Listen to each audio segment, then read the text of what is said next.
typically an assessment with an assessor would cost you over £100 to get a proper assessment, even remotely. But what I'm doing at the moment is I'm asking people to book an assessment, and I'm asking them to pay what they feel it's worth. It's a minimum of £20. Okay. But they can pay what they can afford to pay, or they can pay what they feel that it's worth. People have been very generous, which is good. That's nice.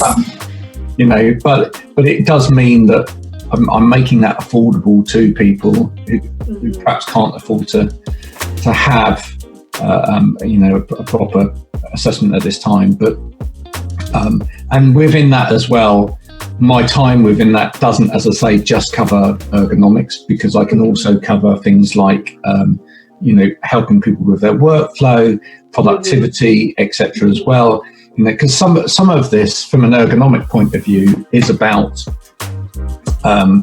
helping people to not spend so much time doing tasks or jobs that actually just fix them into a set space where they can't get away.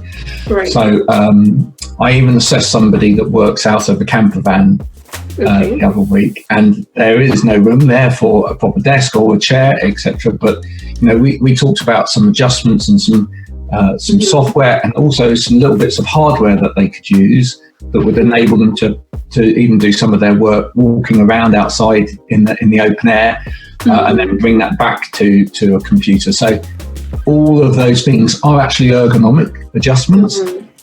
Like a headphone or some kind of small adjustments that can headphones are always a good one, and there's some for sort of $40 worth. Really, we'll do a reasonable headset that looks like, I'm not using them now because the mic on the Mac is quite good, but this sort of headset, a binaural headset with a USB connection. This is important if you're doing, headsets are really, really important if you're doing work where you're typing or you're writing material and you're on a call at the same time, because what you don't want to be doing if you're sat at home is you don't want to be sat with your mobile phone here and typing away. Right. But obviously that's going to put strain on the neck and shoulders. So if you're doing a lot of that kind of work, then this sort of thing is really, really useful.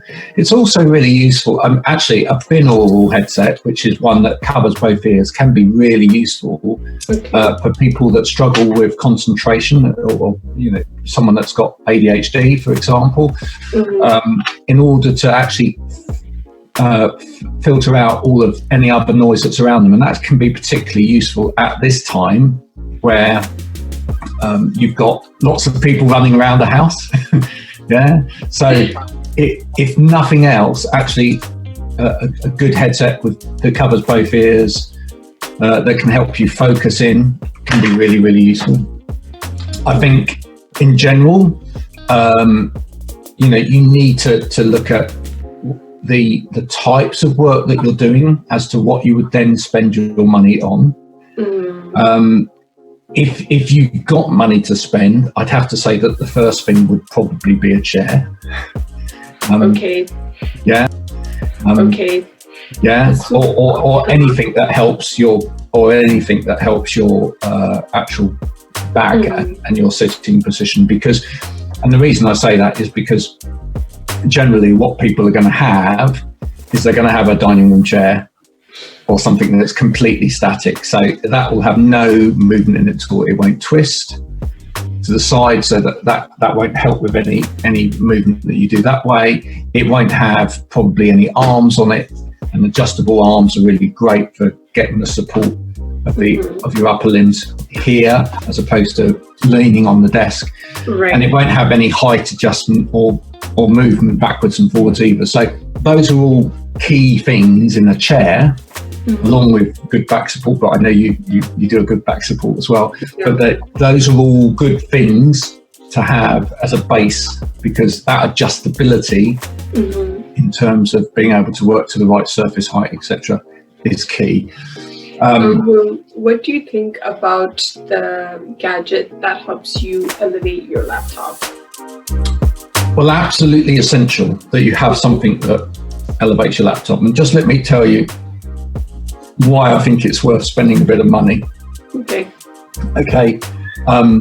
So there's been quite a lot of advice out there, even from ergonomists on the internet, about doing these things as cheaply as possible because you haven't got the opportunity to do it in a different way. So using some books under your laptop, etc. Now, first point there is if you raise the level of your laptop or your screen or whatever in order to type, if that's going to raise the keyboard height as well.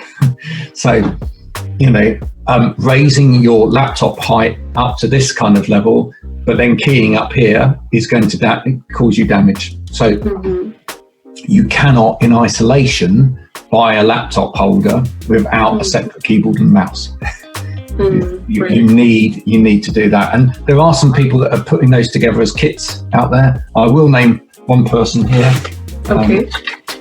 I've got loads of stuff here.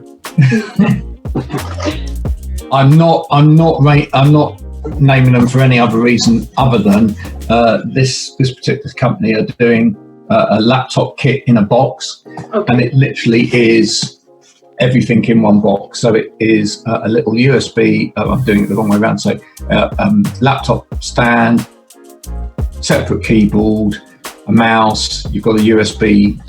You've got a USB plug-in device as well. So it's an emergency kit, all in one box. Good to know. But that's the kind of thing that you want. Yeah, you need the gamut of that so that you can do it right. What I will say is there's some great products out there on the market.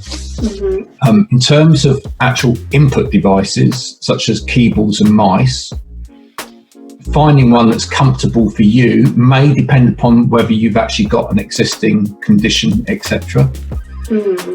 It also will depend on what kind of work that you normally do. So if you're doing a lot of cutting and pasting, for example, as opposed to a lot of Excel work or scrolling type work, it may be a different mouse that you require. Okay, so you need to look into that when you're looking at different brands. First of all, think about what type of work it is that you do. And when you talk to a supplier, say, I am looking for a mouse that's suitable for this. And if you've got an existing condition, name that condition as well. Same with keyboards.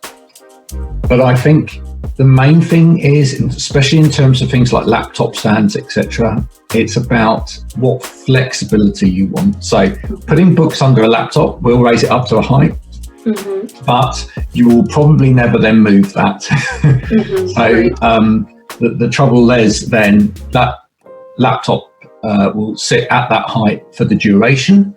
It may not be completely comfortable in the afternoon if it was in the morning, etc. So the better quality stands, etc., have a lot of flexibility in them. A lot of them are very lightweight these days. Let me show you quickly something like that. Okay. So there's a stand. It comes in a packet. Nice. It's very lightweight aluminium. It's very thin. It's got a lot of adjustability in it. So the thing about something like this is, and this will work with a laptop and a tablet.